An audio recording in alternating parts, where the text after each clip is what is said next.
albeit late. So thank you to you guys that actually made it into the meeting today. Like I said, I have no idea what happened with the link. So I'm glad I at least have somebody who wanted to talk to me tonight. So just a couple things as far as reminders and some updates. So you guys did a great job on case study number 1. Truly, it was probably the best submissions I've ever had for this class. So I'm not at all concerned about how you're going to do on the midterm. You got, like I said, you guys, your work was very, very, very well done. So congratulations and thank you.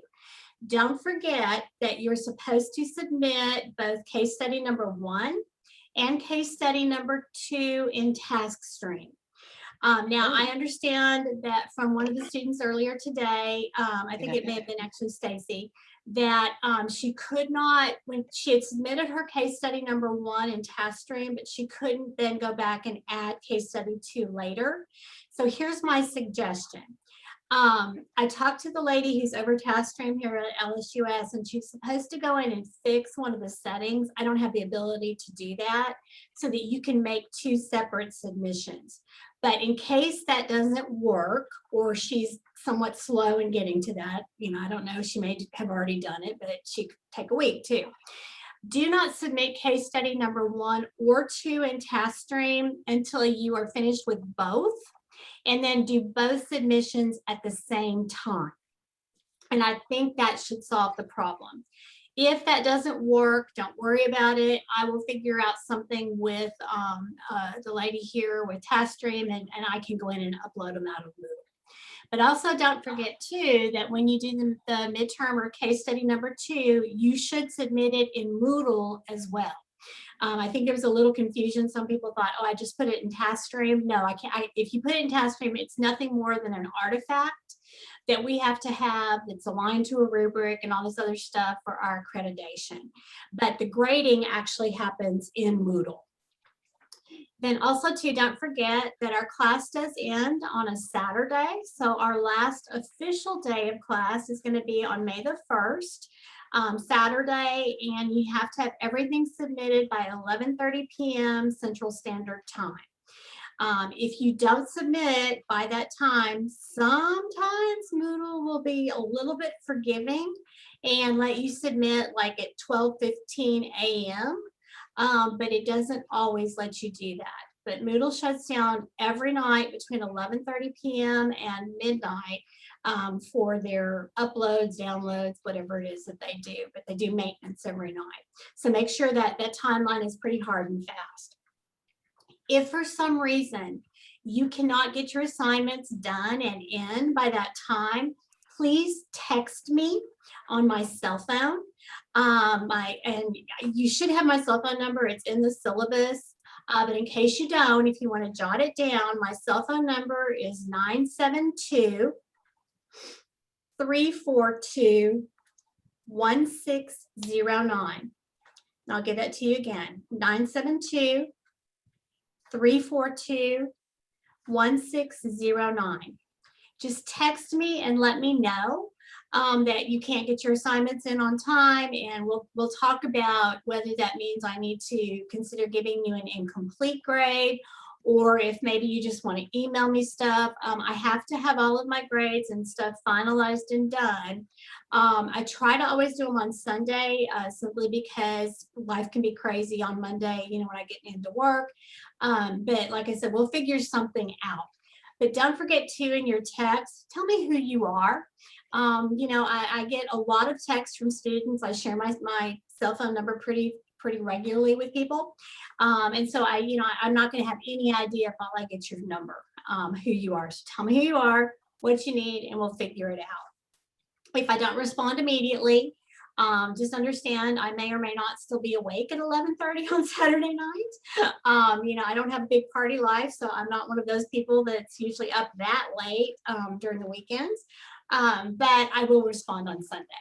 And the same thing, if you text me something on Sunday, that's fine.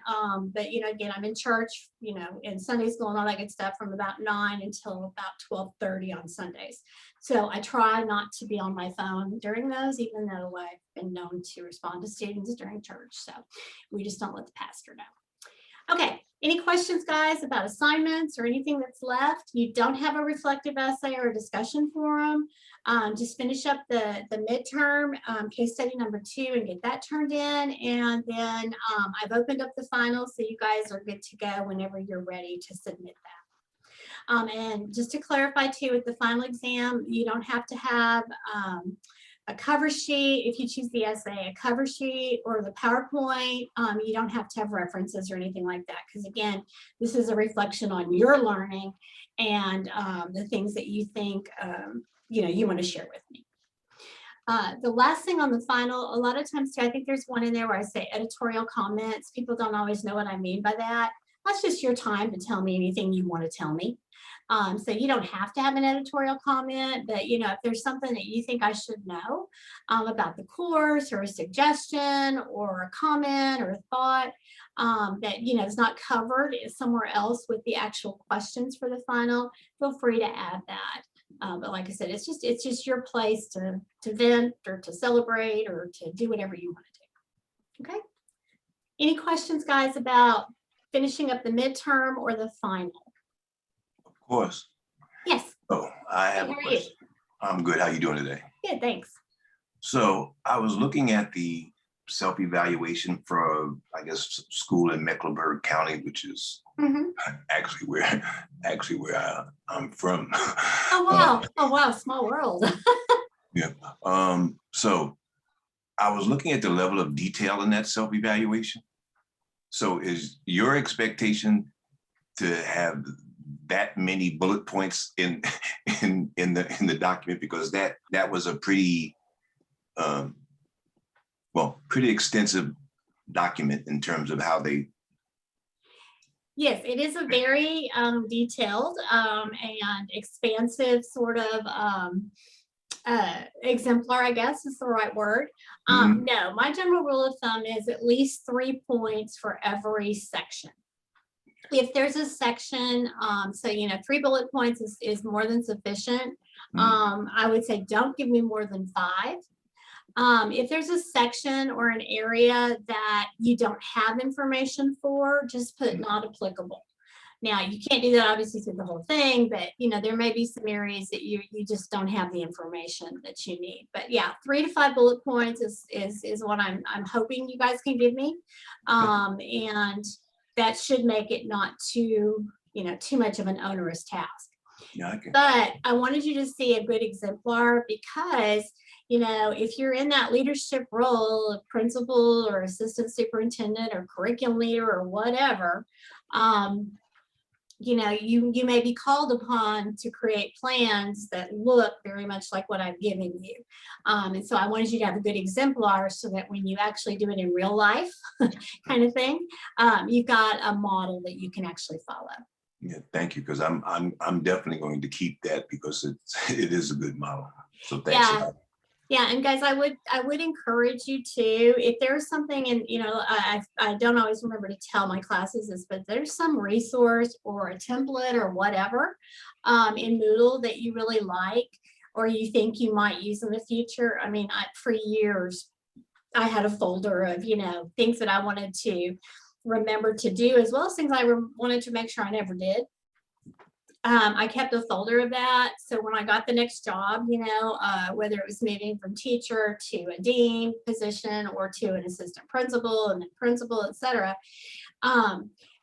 because like I said, you never know what's going to come up or you're going to be called upon to do.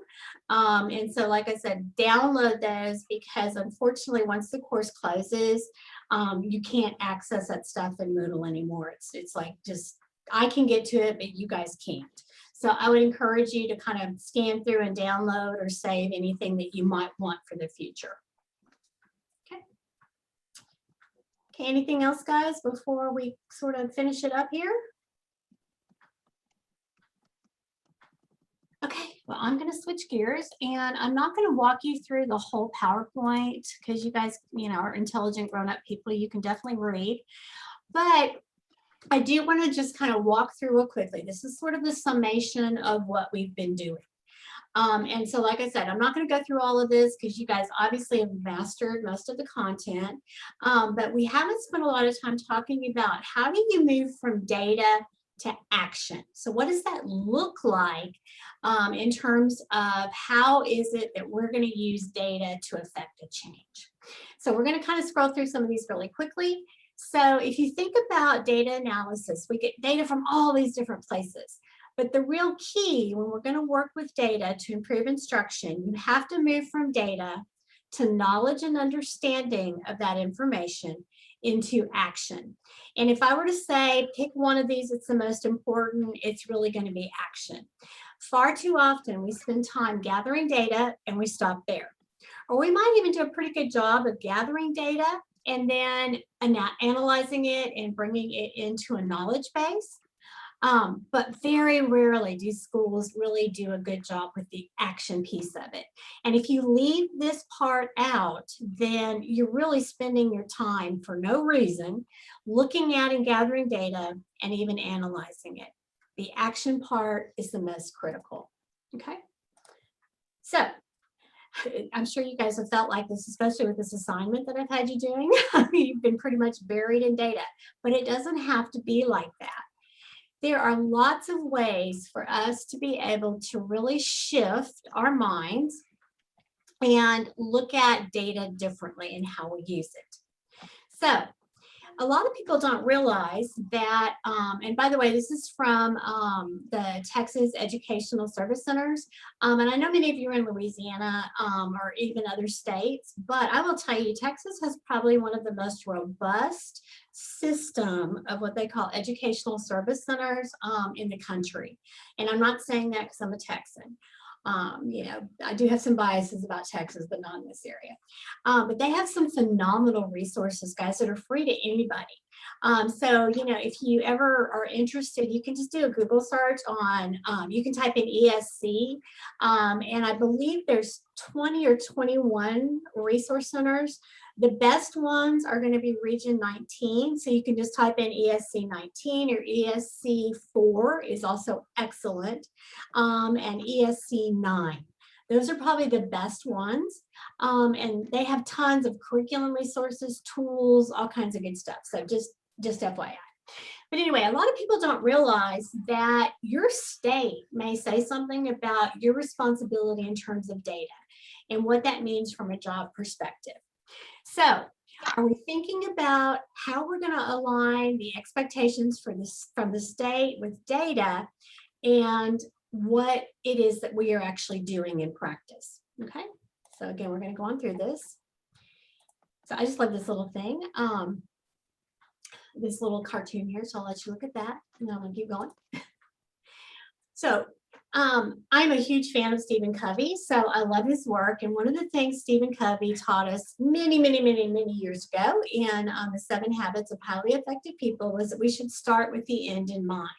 Some of you may have be familiar with that term or that idea, particularly if you've ever looked at Understanding by Design by Jay McTighe. It's a curriculum model.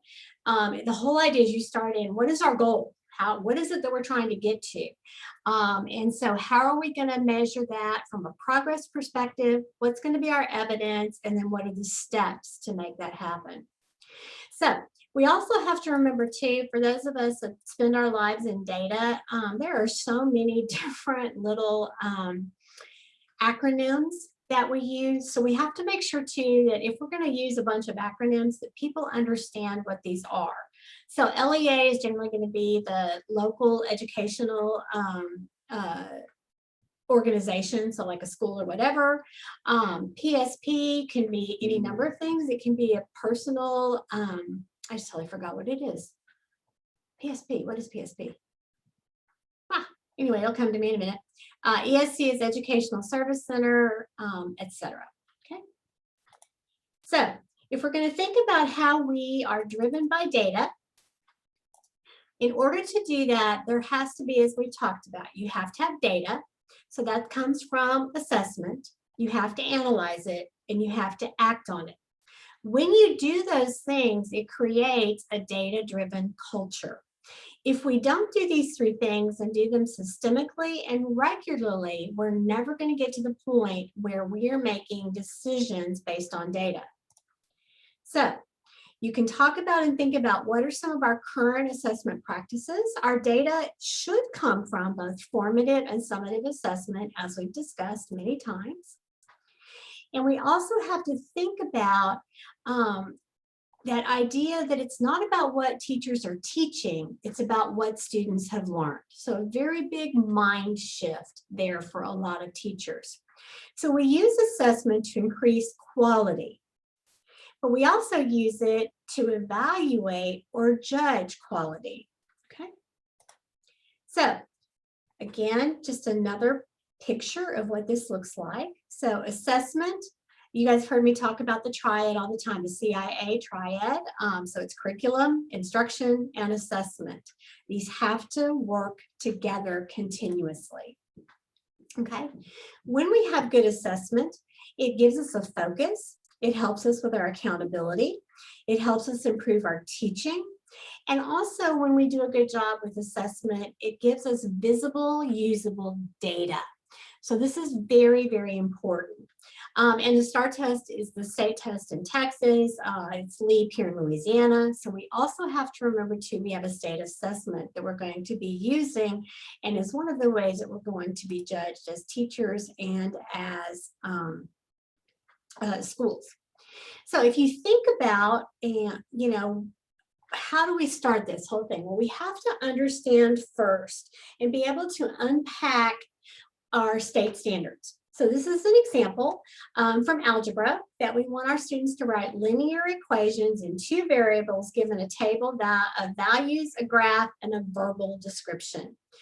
So if I were going to teach this, I know that there are three separate components or concepts that have to be taught for me to successfully teach this, to successfully assess it, and to successfully evaluate my data. So students have to be able to write a linear equation with two variables if they're given a table. That's one. They also have to be able to write a linear equation with two variables with a graph.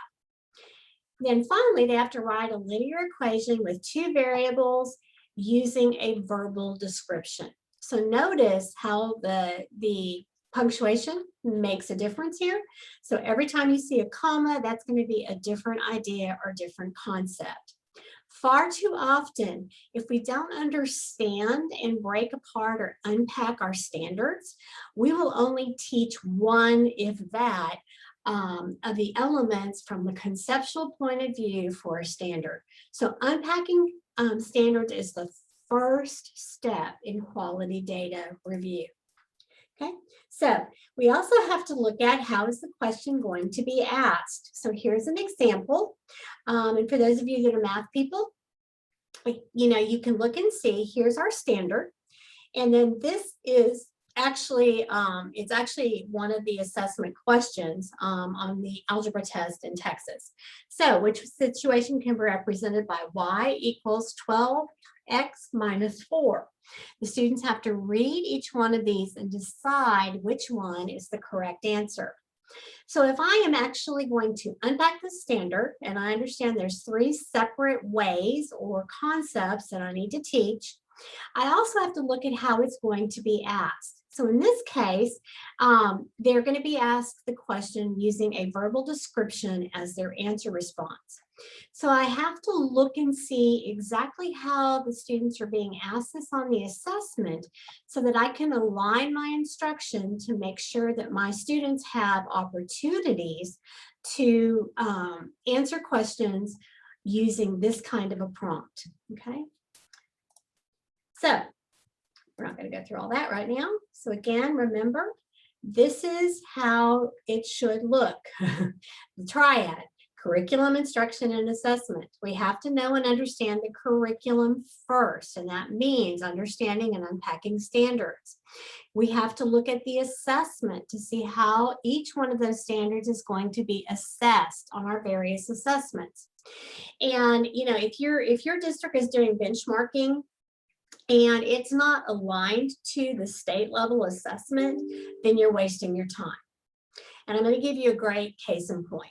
So, you know, in Dallas ISD, we had 200 and, oh gosh, around 240 principals. I'll just round the number off. And I will never forget, I was a high school principal in Dallas, and we had our welcome back administrative conference. So they put 240 of us in a room together and go through, and they do, you know, the welcome from the superintendent and blah, blah, blah. Then we had each one of the content directors who did a presentation and then opened it up for questions. So, you know, we had somebody from the director of English Language Arts and the director of science and blah, blah, blah. So we get to math. And those of us in the high schools knew there were some real problems with the math curriculum. But, you know, most of us were pretty polite people. But one of our principals, who was rather outspoken, she was a high school principal, and she was in a very challenging school. Obviously, we were all urban schools, and we all had very high low SES numbers. I mean, you know, I think the lowest was like 80%. Most people were anywhere between 95 and 99% low SES. And we all had, the majority of our students were minority. You know, in fact, I think we only had in the whole district like 8% Anglo students. And then a very large percentage of second language learners. Well, this particular high school principal, she had like 60 some spoken languages in her school. She was the school where when people would come into the city of Dallas as a refugee, they would be placed into host homes or with organizations or whatever. And they were all in this one geographical area. So she was literally like the United Nations, but she was highly effective. And her school did pretty well considering all of their challenges. So the person who's the director of math stands up and starts telling us all this, and you can look at the high school principals and you can tell that we're getting frustrated and irritated because, you know, her curriculum's not strong. Well, finally, this particular principal, she was like our hero. She stood up and she said, "Do you remember having this conversation with me? That I tried to sit down and show you where there were gaps in the curriculum based on the state assessment, the algebra end of course exam. And you kept telling me," and she said, we felt like my teachers and I, we'd done a deep dive analysis of the curriculum, aligned it with the assessment.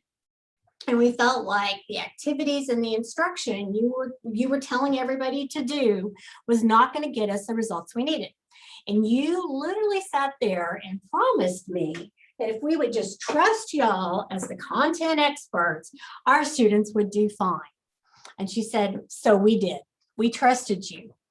And she said, you saw the algebra results for the district. They're terrible.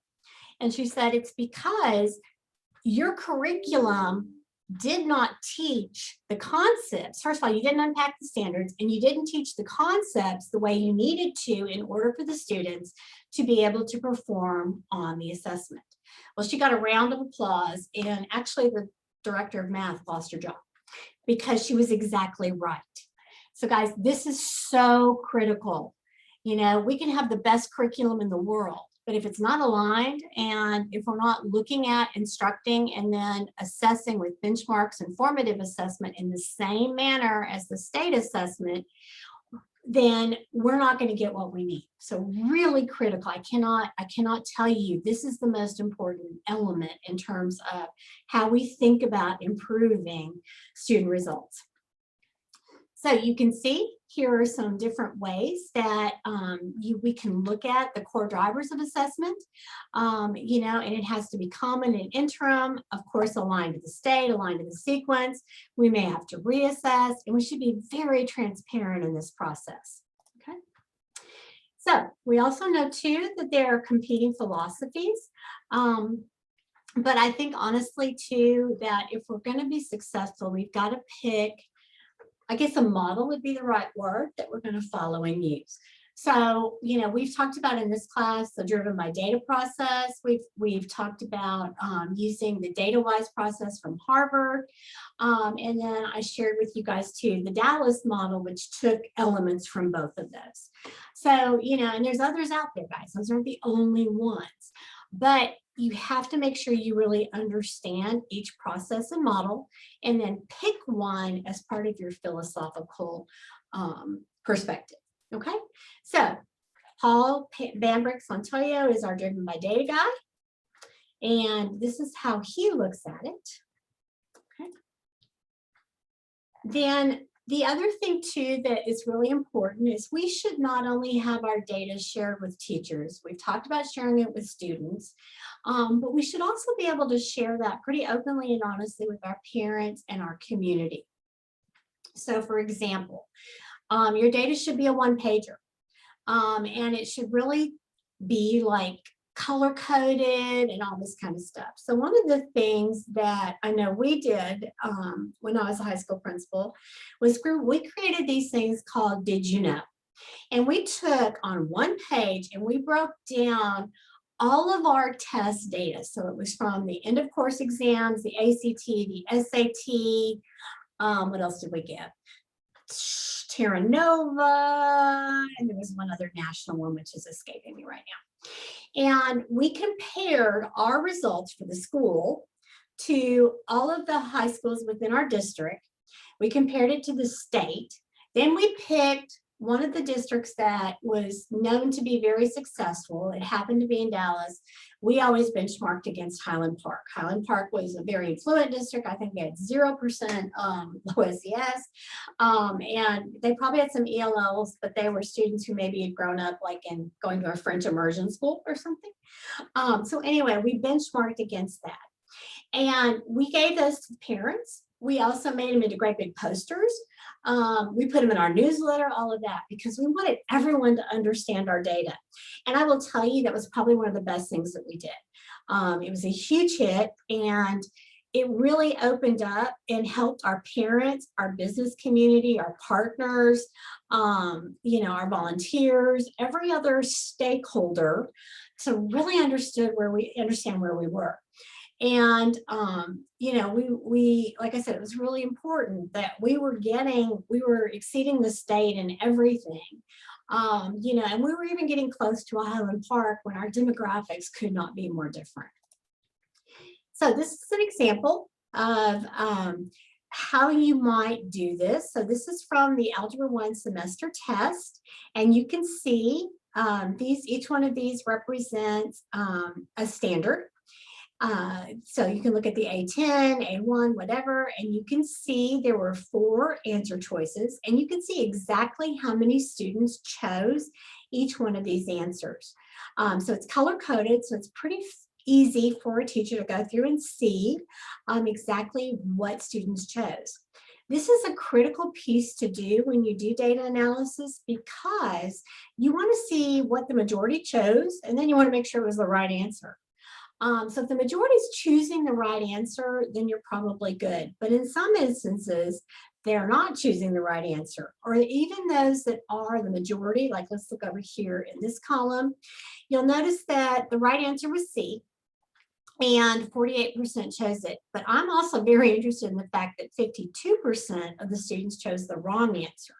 So what is it about those other answers that have such an almost even distribution between them? What was the distractor? What was it about the question or the answer that pushed students to choose the wrong one? Okay. So item analysis, that's what this is. You can look at the percent, you can look at who got satisfactory, but also to these advanced scores. This is kind of scary. Advanced means college ready, and we are at 0%. So that means when they go to college, guys, if they get in, they're gonna have to take all those remedial courses that don't count towards their degree. So again, we've talked a million times about that. I'm gonna keep moving on. Okay, so if you're having trouble when you're sitting down to do data analysis with a team or a department or whatever, these are some really great questions that you can use that may be helpful to you. So you can look at what are strengths and weaknesses, how did we do? Then if you really want to dig in, which this is the most critical part right here, is did all students choose the same wrong answer? Why or why not? Look horizontally by student. Are there any anomalies occurring with certain students? So you should see trends where students are mastering, because they're going to ask multiple questions, usually about an objective. So hopefully your students, let's say the objective is the one from earlier from algebra, being able to answer a linear equation with two variables. Hopefully you're going to see a trend where they master all of those, but if there's like this weird pattern going on, then you need to dig a little bit deeper and figure out what actually is going on in the root cause. Okay. So data talks should happen. Most people say about once a month. I would say no less frequent than every 6 weeks. And that's when people sit down and you do these deep dive analysis and you really look at them. Okay.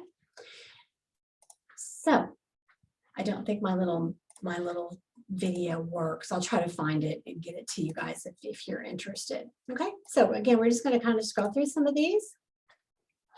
Let's talk for just a second about the action piece. Okay, so if we're going to actually do something with this, what are the standards based on our data analysis that we need to reteach? Why didn't the students learn it? And then what are the new or different things that I'm going to do to make sure students master that particular objective? Too often we think if we just say it louder or we keep repeating it, that students are going to get it, and that's not effective. It has to be a different action. Not only do you maybe have some reteach standards, you may have some too that the students all mastered. So you know what, you can move on. Or you may have some that you need to enrich. So this is just a nice little easy thing to do in terms of addressing those standards that our students struggle with primarily. So we know we have students who meet our grade levels. We have those that master it. And then we have those that didn't meet the standard. Maybe you have some that are very close, but you may have some that are really far away. So this kind of leads you into where they fall in the RTI model, the response to intervention, and which level. Okay, so like your tier 1 kids are going to be right here in the middle. You're going to have your tier 2 kids are going to be your bubble kids. Then your tier 3 kids who need really intense intervention are going to be right here, this intervention place. So again, here's another sort of lesson plan that you can use, or a sample action plan. So, which standards are you going to review? Which standards are going to be in the mini lesson, the heart of the lesson? How are you going to check for assessment? So again, just a nice little template that really can take you from data to action. Okay, so I know we use this all the time. And we would actually differentiate. So like for our students who needed intensive reteaching, we might regroup. Even in high school, we would do that. So, we might take all the kids in biology and we would have a teacher who would do an intensive remediation on a particular standard with a group of kids during that period, everybody that was in biology. Another teacher might do the enrichment, and another might be moving them forward with good first instruction. Okay, so don't forget to observation is really important. So whether it's peer-to-peer observation, administrative observation, whatever, when you are actually implementing these new and different strategies, you need feedback. So it's not necessarily about having a walkthrough or an observation for your evaluation. It's really more about for feedback and coaching and support. Okay. So again, we're just going to kind of scroll through and see if there's anything else. So we know too that if you're going to have a truly data-driven culture, you have to have a leadership team that's buying into, not only buying into this, they're in there with you. So like I said, we did data talks as administrators with our teachers. We did lots of different kinds of walks. We would do an instructional round walk, which was with teams of teachers. We would do quick walks, 3-minute, sort of in and out. And then we did our 45-minute evaluative observations. There also has to be a lot of ongoing professional development, as well as we had a very strong calendar. So our teachers knew they were going to be visited at least once every 2 weeks by somebody. Maybe one person, it may be a group of people, it may be the administrative team, it may be I'm a math teacher and I'm going to have the English department coming in. But we were very purposeful. We actually had a calendar. So, you may not know that day, but within a 2-week cycle, you were going to be visited. And so that was really helpful. Okay. So yeah, I love this. It's so true too. To be an effective team leader, you need patience, strength, insight, tenacity, and courage. And if that doesn't work, bribe them with donuts. Yeah, we did a lot of bribing all the time. We were constantly giving them candy bars and cookies and all kinds of stuff. Okay, so again, I'm not going to walk you through all of this, but remember, when we go into really creating a data-driven culture, you're going to go through stages. And it's going to be, first one's going to be confusion and overload. They're going to fight you, especially if they're high school teachers. And I'm not picking on the high school people, but high school teachers can be just mean. That's probably why I love them, because I can be mean right back. But you may hear a lot of resistance. You may get things like, I don't have time for this. I don't understand why I'm doing this. This is dumb. I've heard some very colorful words. But the more that you do it, you're going to move into the second phase, which is where the teachers feel inadequate and they're distrustful because nobody really believes that you're doing this for the benefit of the students. And it's not about the blame game. It's about just getting better at teaching, getting better at learning, getting better at assessment. Then you're going to get people who are going to challenge the test and tell you the test is bad. And then once you move into phase 4, you're going to find people will begin to look more objective and they're going to start looking for causes. And then finally, in the 5th phase, they're going to accept data as useful and they're really going to use it to their benefit. And you're going to have people that are at, you may have a faculty, like my faculty number when I was at MacArthur High School is 200. And I may have, I don't know, a quarter of the staff still in phase 1. Well, I've got 10% of my staff that's already to phase 5. So people are going to be in different places, but don't stop what you're doing because you feel like, gosh, everybody is just pushing back too much. It's too hard. I promise you it's worth it in the end. So you can also see here some of the mistakes, how you analyze data. We're going to keep going. So setting goals is really important. And then we've talked a lot about helping our students to really benchmark and look. Okay. So I can teach all day, but if my students don't learn, have I taught? So remember that the only way that we can truly show accountability, whether we like it or not, and I'm not the biggest fan of all these testing things that we do now, but I do understand that if we're really going to make progress with our students, we have to have data, and data is in the form of numbers. And so when we do these things and we're purposeful about them, I promise you it will make a difference. I was the principal of an elementary school, middle school, a big comprehensive high school, with the football, the cheerleading, the tennis, all that, and a magnet high school. That was a specialty high school where kids auditioned to come to the school. Just my anecdotal data was the fact that if you're a dancer, you cannot do math. The music students did really well in math. So anyway, you have to understand that when we're purposeful and we really do this kind of work and we analyze data, we have quality instruction, we look at and align it to the curriculum and the assessment, we can move mountains. And like I said, I just had an amazing group of people. It took us a couple of years to get there, but we literally were able to move mountains.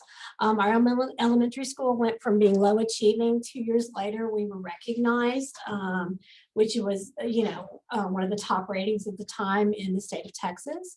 And even in our great big comprehensive high school with, anywhere between 2,800 and 3,000 students, depending on the year, we were able to get, like I said, to an exemplary level. And we didn't start there by any stretch of the imagination.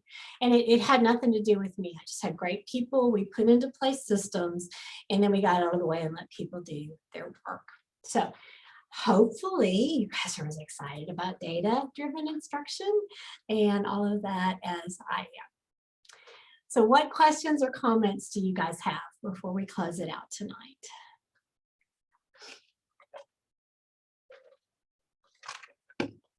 Okay, y'all are like, we're done. Thank you, Tracy. We're just ready to be done. Well, before we go, I do want to just tell y'all thank you. You know, every time I teach a class, I love teaching, by the way. And every time I teach a class, I think, oh gosh, that was like the best group ever. But I mean this sincerely. You guys, honestly, and I thought I had a great group last session. You guys are the best that I've ever had. I am just, it's very rare that I see students produce the quality of work that you guys have produced. And just your insights and your thoughts and stuff have been really remarkable. So way beyond what I normally see for graduate students. So I'm so thrilled and excited for the future because I know what we've got out there in our teachers and our leaders and all of those things. And you guys are amazing. If we could clone all of you and put people like you in every single school and classroom, then Louisiana would be in amazing shape. Unfortunately, we don't have enough people like you guys. So just, it's been an honor to get to share this time with you guys. I've learned so much from y'all. So just thank you for letting me be a part of your educational journey. Thank you. Yeah, go ahead. I said, thank you. Oh, you're welcome. Thank you. Okay, guys, well, it is 6:27, and despite our rough start, thanks to Tracy messing up somehow the technology, we're going to go ahead and close it. So again, thank you guys. If you've not done the course evaluation, please do that because you know, the feedback is important. If you have any questions or problems, you know, even after class ends, just let me know. But thank you guys. I've enjoyed working with y'all. Y'all have a great one. Thank you.